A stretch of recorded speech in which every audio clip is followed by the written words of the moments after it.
Bueno, en este video vamos a tratar un article review titulado Noise in Biology del profesor Lev Smirnov de la Universidad de San Diego, California. Los integrantes del equipo son Adriana Cabrera, Diana García y yo, Wei Xiaomei.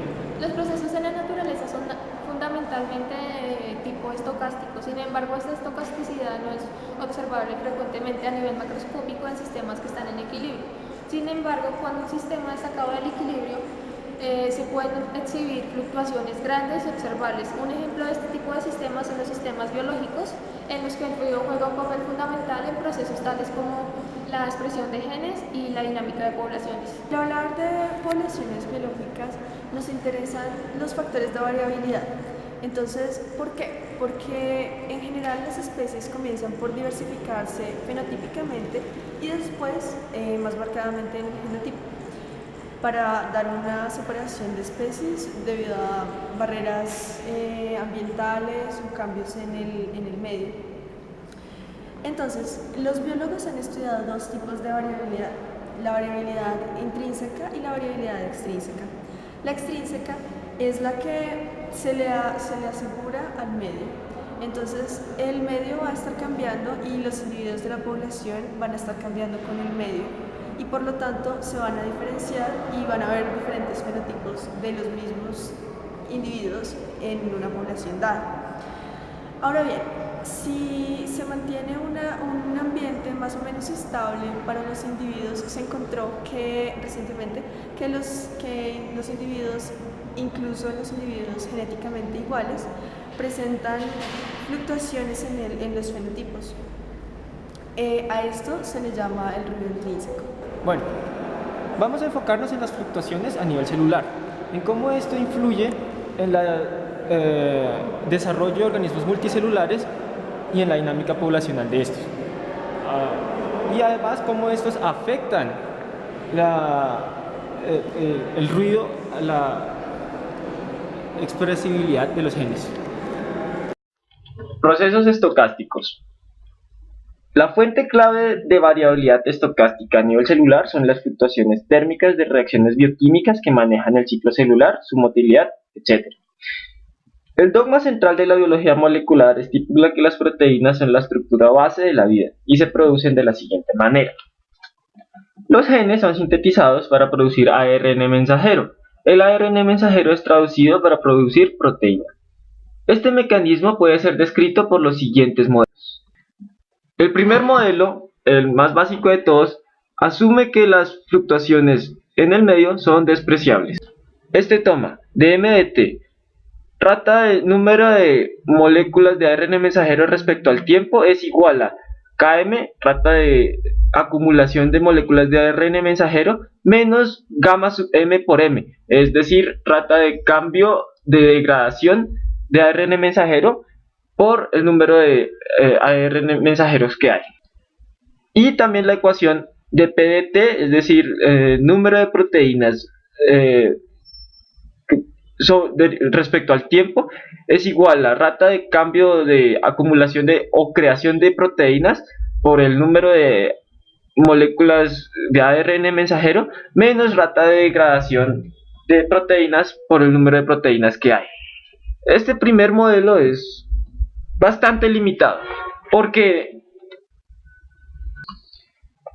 no asume un número finito de parámetros de proteínas y de moléculas de ARN mensajero en el medio.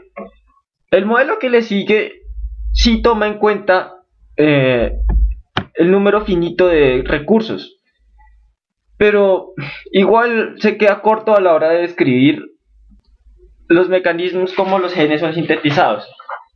¿Por qué? Porque la distribución estadística de las proteínas es más amplio y tiene una variancia más grande que las que se plantean en estos modelos. Por lo tanto, pues no se asemejan mucho a la realidad. Cabe recordar que todos estos modelos están enmarcados en procesos de reacciones markovianas. Bueno, pasando al siguiente nivel de complejidad, vamos a ver un modelo donde se describa el proceso de síntesis de los genes en células en división, en proceso de división o crecimiento celular. La única restricción que tiene este modelo es que asume que las proteínas no se degradan, que esto solo ocurre cuando el ARN mensajero se traduce luego de separarse el ribosoma, en un tiempo muy pequeño después de que eso ocurra. Aquí la distribución del número de proteínas sintetizadas por cadena de ARN mensajero es geométrico, y la ecuación nu de P me está diciendo la eficiencia de la traducción, donde B es igual a kappa sub B sobre gamma sub M. Recuerden que kappa sub P de la diapositiva anterior es el ritmo de acumulación de proteínas y gamma sub M es el ritmo de degradación del ARN mensajero. En el límite, cuando B es muy grande, la distribución se aproxima a una exponencial de la forma B de P igual a B a la menos 1 de exponencial de menos P sobre B. Bueno, el modelo que le sigue al modelo anterior en escala de complejidad es el modelo de Friedman, introducido en el 2006, y este asume que la eliminación de las proteínas es más veloz que su degradación, es decir, cada molécula de mRNA mensajero produce instantáneamente un número aleatorio de moléculas. Ignorando la discretización del número de proteínas, podemos escribir la ecuación maestra para la probabilidad de proteínas P de P, T como la ecuación que se muestra ahí, donde el primer término nos indica el ritmo de degradación de las proteínas y el segundo el ritmo de síntesis de las proteínas. Ahora, la probabilidad de transición de omega de P de P' de obtener la proteína P en un tiempo T más y P' en un tiempo T menos puede ser escrita como la ecuación mostrada debajo de la ecuación maestra, donde la solución estacionaria de la ecuación maestra es P de P igual a P a la A menos 1 multiplicado por la exponencial a la menos P sobre B a la A de gamma de A, donde A es igual a K sobre gamma y B es igual a la variacional de P. Esta solución estacionaria se logra mediante transformada de Laplace. Bueno, todos los modelos anteriores pretenden determinar cómo evoluciona internamente la síntesis de las proteínas y del ARN mensajero, cómo es la relación de conversión entre una y la otra. Sin embargo, comparando estos modelos con la realidad, vemos las siguientes limitaciones. Por ejemplo, los procesos reales no son markovianos, es decir, no carecen de memoria. Muchas veces las réplicas de la síntesis de ARN mensajero guardan en sí remanentes del ciclo anterior. Las cadenas de proteínas no se quedan quietas durante una síntesis, es decir, puede que una proteína cambie de lugar en el ARN mensajero mientras ésta realiza una síntesis. No todos los procesos de síntesis se realizan bajo ritmos de tiempos constantes. Hay proteínas que se sintetizan más rápidos que otras en un mismo ciclo de división celular o en un ciclo o en otro ciclo. Las fluctuaciones estocásticas a nivel celular se pueden clasificar de dos maneras: el ruido intrínseco y el ruido extrínseco. El intrínseco se caracteriza por tener cuenta de la naturaleza probabilística propia del sistema.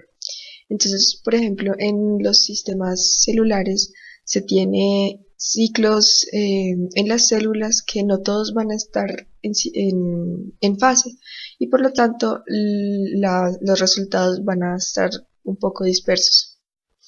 Eso y las reacciones bioquímicas hacen parte del ruido intrínseco de un sistema celular. El ruido extrínseco, por otra parte, es el ruido que afecta al sistema por fuera de sí mismo, es decir, el ambiente. De alguna manera, este tipo de ruido es controlado por el investigador, puesto que pues, siempre puede cambiar las condiciones del experimento para minimizar este tipo de ruido. Ahora bien, los biólogos intentaron tener alguna cantidad que les diera cuenta de qué tanto afecta cada tipo de ruido al sistema. Entonces toman el coeficiente de variación, que es qué tanto está dispersos los datos, y se dan cuenta que es el coeficiente de variación por el ruido intrínseco más el coeficiente de variación del ruido extrínseco. Es la suma lineal de los componentes intrínsecos y extrínsecos. Para esto necesitaban medirlo. Entonces, ¿cómo hicieron? Desarrollaron un método llamado el método de doble reporte, en el que toman un solo promotor y este genera dos tipos de gen. Entonces, o sea, dos variables independientes. Estos producen una proteína distinta a la otra, pero bastante similar, y después de cuantificar esto, pues intentan mirar cómo son sus datos. Cuando uno hace una gráfica entre la variable 1 y la variable 2, se ve una dispersión y se toma que el ruido intrínseco está dado como la variabilidad de los datos respecto a la recta y la identidad. Y el ruido intrínseco y extrínseco son como tal todo el ruido de los datos, que está dado por la dispersión no solo de la recta, sino a lo largo. Hay una asunción bastante fuerte en este método, y es que se asume que bajo el mismo ruido extrínseco el sistema se va a comportar igual. Por lo tanto, el ruido intrínseco debería ser independiente estadísticamente del ruido extrínseco. Con relación a los lados regulatorios de genes, sabemos que el nivel de expresión de un gen particular se refiere a la abundancia de un correspondiente RNA mensajero de una proteína y puede ser modulada por algo que se llaman factores de transcripción. Estos factores de transcripción son proteínas cuya concentración puede ser controlada por ellos mismos. La descripción de este proceso se basa en la solución de la ecuación química maestra. Sin embargo, si ignoramos la complejidad de la transcripción y la translación de las reacciones individuales, las soluciones multidimensionales para esta ecuación son raramente posibles. Para las reacciones de orden 0 y de orden 1, tenemos que la dependencia temporal de los momentos puede ser hallada usando una función aproximada donde tenemos un valor promedio para P y se tiene un valor para B sub P.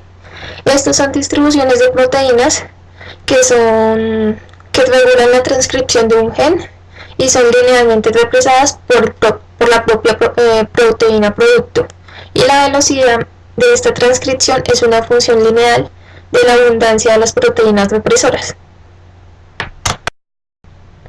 Esta función de transcripción se lleva a través de arquitecturas de redes. Estas arquitecturas se dividen principalmente en dos: la NFL, que hace referencia a un bucle de retroalimentación negativa de 2 etapas, y a la FFL, que se refiere a un bucle de alimentación directa de 3 nodos.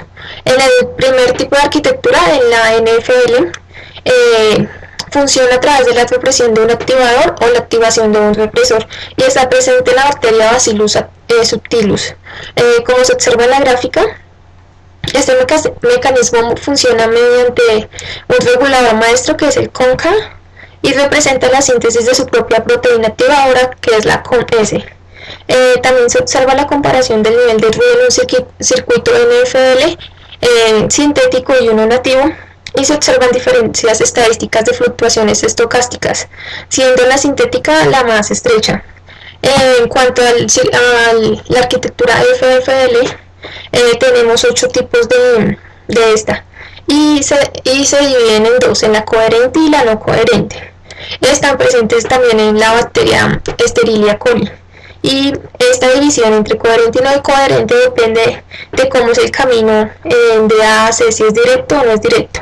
Y estas diferentes arquitecturas nos sugieren, o sea, están basadas en el rendimiento del ruido en función de los procesos biológicos. Esto nos sugiere que la correlación observada entre los roles funcionales y las arquitecturas específicas es altamente sugerente que el rendimiento del ruido puede jugar un papel significativo en la conformación de la capacidad de los sistemas biológicos para responder a diferentes condiciones ambientales. La dinámica de estas redes reguladoras es típicamente no lineal debido a que están presentes reacciones bimoleculares y también procesos enzimáticos. Entonces, bueno, de acuerdo a la ecuación maestra, ¿cómo se trabajaría con estos sistemas? Algo que uno puede hacer es asumir que el sistema siempre fluctúa muy cerca de una trayectoria determinística y se forma una base llamada aproximación lineal del ruido. Y se calcula una matriz de covariancia de fluctuaciones moleculares a partir de la ecuación maestra química. Sin embargo, si el sistema no permanece cerca de un punto fijo, formar la base de aproximación lineal del fluido es incorrecto y se necesitarían simulaciones numéricas. Ahora bien, hablemos de la transmisión de información y cascadas de señalización. Tenemos que la vida depende de la habilidad de los organismos de recibir, procesar y transmitir información, puesto que muchos de los procesos celulares y de los organismos como tal se ven regidos por una señalización de alguna parte y una respuesta. Entonces, se tiene que la mayoría de las señales sensatorias de las células se da por una cascada de señalización, es decir, un conjunto de células produce alguna enzima o algún transmisor y algún conjunto la recibe y la interpreta y por lo tanto se da un proceso. Entonces esto forma un canal de información que tiene una capacidad y está de alguna manera ligado al ruido intrínseco y al ruido extrínseco, puesto que si hay bastante ruido la señal va a ser un poco difusa y por lo tanto se va a interpretar de alguna manera el mensaje por parte de las células. De ahí viene el concepto de información mutua, por I en la diapositiva. Y se da entre la señal y la respuesta. Es una teoría que se da de Shannon y Weaver en 1998 y se toma como una integral, es decir, como la probabilidad adjunta de esta señal y esta respuesta. Se puede también tomar como directamente la diferencia entre entropía entre la señal dada y la entropía condicionada por el input-output. Vemos que la ecuación presentada es simétrica respecto a intercambios de S y R y esto ayuda bastante porque se tiene una mayor indeterminación acerca de la señal input que de la output, porque siempre sabemos el resultado del ciclo, pero no siempre conocemos exactamente qué procesos fueron los que se dieron para que hubiera esta respuesta. Entonces se toma como la entropía sobre la señal de respuesta menos la entropía condicionada de que se dé esta respuesta bajo alguna señal. Y se toma que el máximo de la información mutua en un canal es cuando el input determina bastante bien el output. Entonces la condición es que HDRS sea 0. Ese se toma como la máxima información que puede transportar el canal. y bajo esta se calibra qué tanta información puede llevar al canal. Alguien puede hablar de que sería muchísimo más sencillo tener muchas señales y así no habría tanto ruido y por lo tanto el proceso sería más eficiente.